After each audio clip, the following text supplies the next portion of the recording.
Terima kasih pimpinan, kawan-kawan anggota, mitra, KPU Bawaslu, Ketua maupun Komisioner dan DKPP, dan seluruh jajaran. Melanjutkan apa yang disampaikan Pak Gaus tadi, di konsinyering kemarin saya pertegas kembali ini. Dan hari ini masih muncul kata bersedia.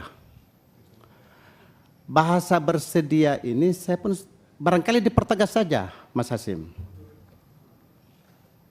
Bahwa wajib, kata wajib itu artinya kalau teman-teman di daerah maupun di daerah yang jadi anggota DPRD terpilih, anggota DPR RI terpilih dan DPD RI terpilih mau jadi bupati, wali kota atau gubernur, dia wajib mengundurkan diri dan tidak dilantik. Kalimat itu harus dipertegas supaya tidak ada lagi spekulasi.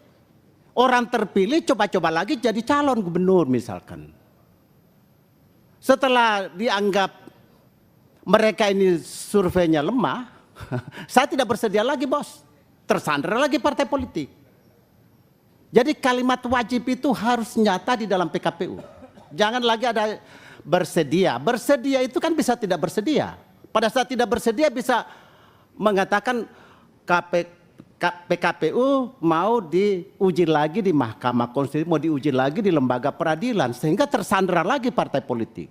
Jadi bahasa wajib ini harus ditekankan di dalam PKPU.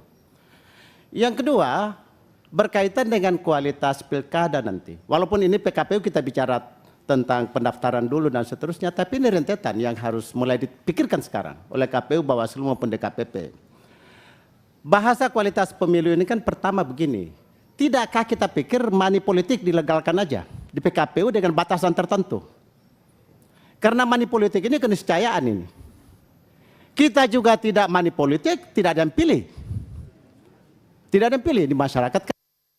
Atmosfernya beda.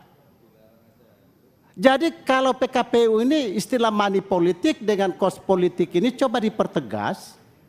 Dan bahasanya dilegalkan saja, batas berapa.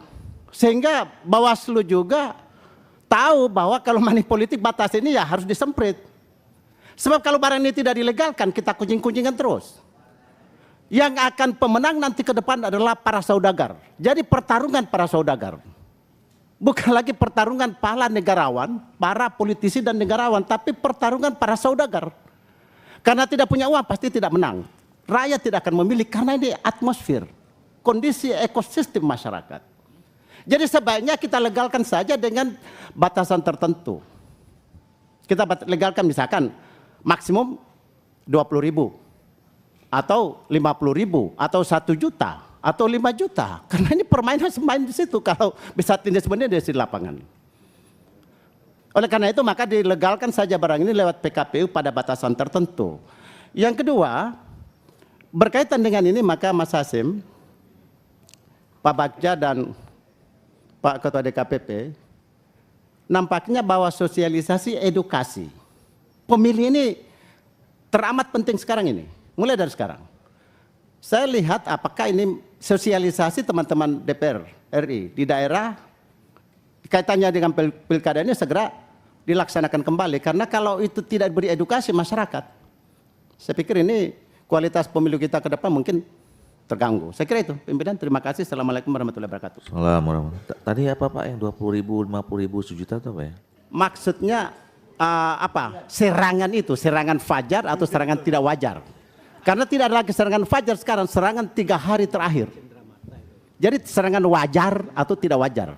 Diwajarkan aja menjadi, tapi legal dibatasi di PKPU berapa ini? Biaya serangan wajar 3 hari ini.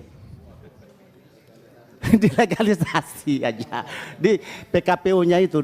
Mungkin namanya bukan money politik tetapi cost politik. Silakan diatur-atur lah supaya hukum ini kan kata-kata.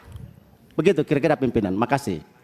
Ya, sebenarnya semangat kita ini mau merubah undang-undang pemilu, pokoknya mau Rp1 pun harus kena tangkap Pak. Gitu. Ya. Jadi apalagi cuma PKPU. Ya.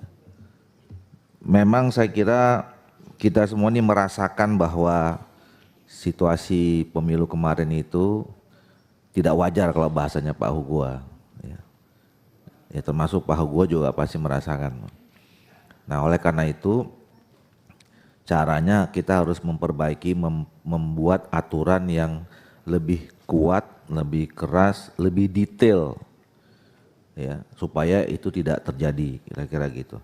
Jadi Pak Hugua ini nyindir kita sebenarnya nih semuanya, ya nyindir.